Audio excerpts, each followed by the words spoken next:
ప్రతి మనిషి ఒక దాన్ని నమ్ముకుంటాడు, దాని మీదే తన దృష్టిని కేంద్రీకరించుకుంటాడు, తన మనస్సు నిలుపుతాడు. ఒక తండ్రి అంటే తను ప్రేమించిన బిడ్డ మీద ఉంటుంది. దేవుడికి ఎవరున్నారు? దేవుడు ఎవరి కోసం కన్నీరు కారుస్తున్నాడు?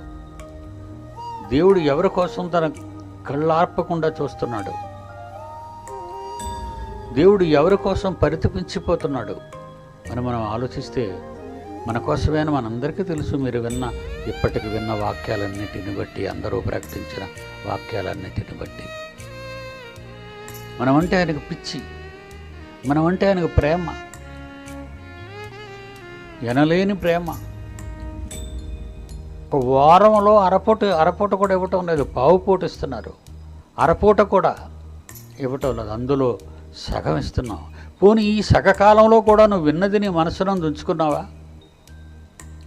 నువ్వు విన్నది నీ జీవితంలో సరిచేసుకుంటున్నావా? నువ్వు విన్న తర్వాత నీ బ్రతుకునేమైనా మార్చుకుంటున్నావా? లేదంటే మామూలుగా వినేసి ఈ చెవితో విని ఆ చెవిలో విడిచిపెడుతున్నావా?